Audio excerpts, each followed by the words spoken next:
I will never forget the night everything started. The scream that broke the silence of our village did not sound human. It was sharp. It was long. It sounded like pain itself had found a voice.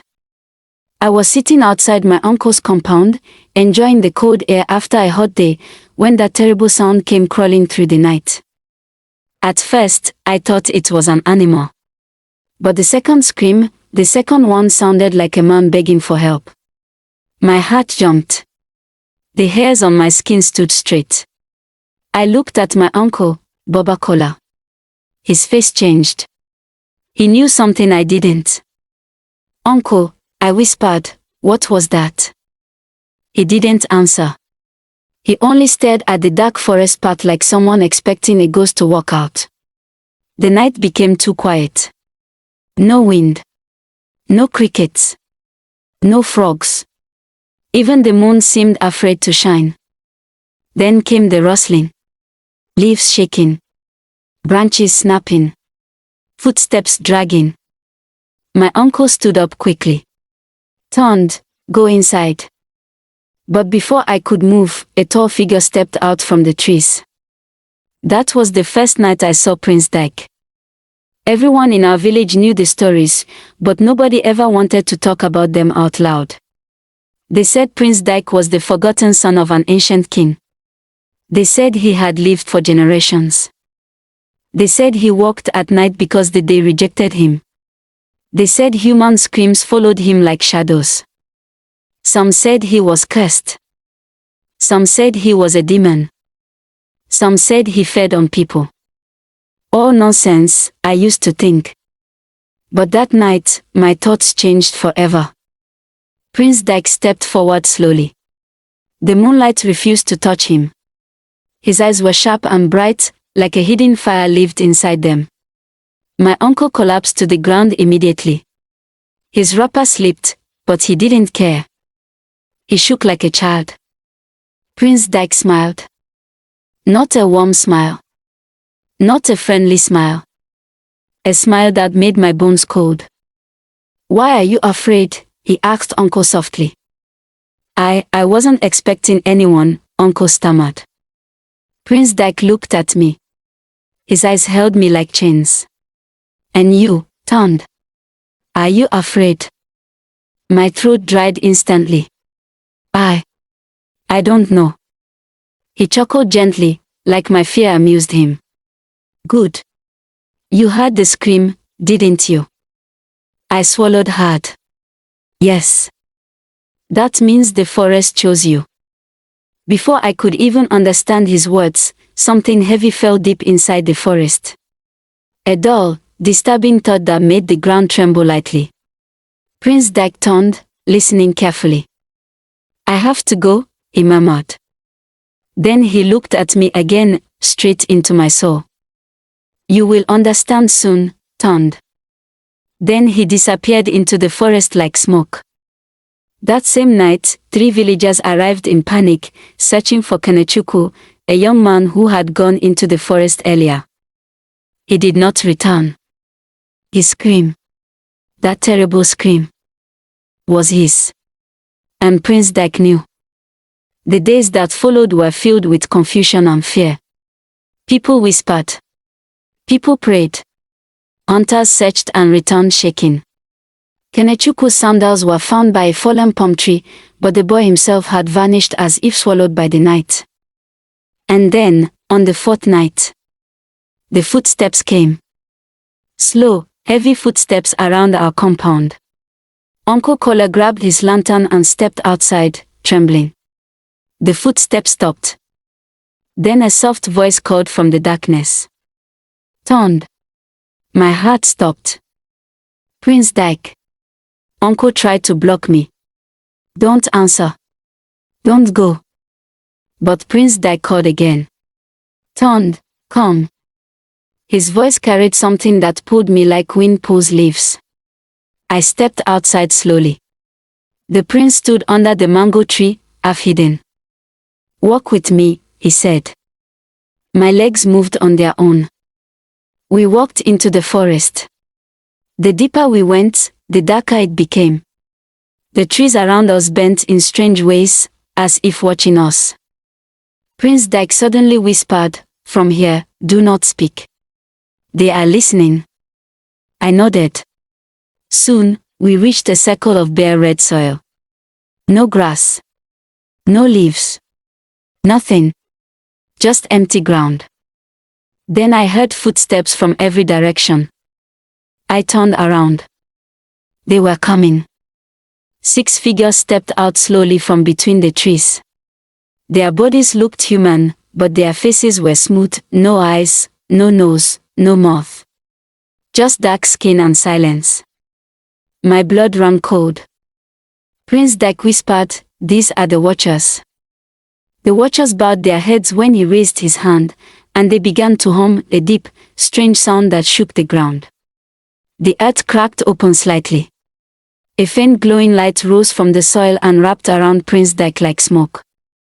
He whispered in a language I didn't know. The Watchers hummed louder. The wind spun in circles. The forest trembled. Then the light vanished. The Watchers stepped back and melted into the darkness. Prince Dyke looked at me with sad, tired eyes. "You saw them tonight.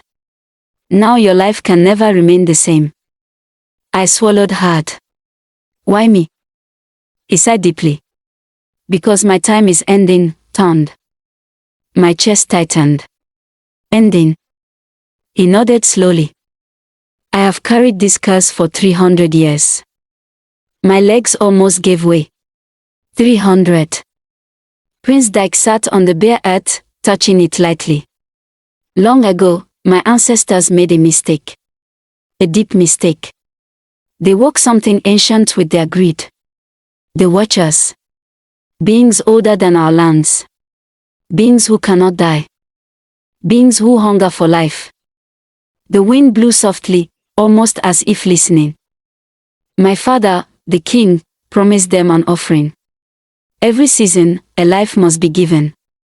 If the Watchers remain hungry, they rise. And if they rise, they will spread darkness across every village, every forest, every human soul." His voice cracked. "That curse passed to me. I became the guardian. The one who delivers life to them. Not because I want to, but because if I stop, the world ends." Silence swallowed the forest.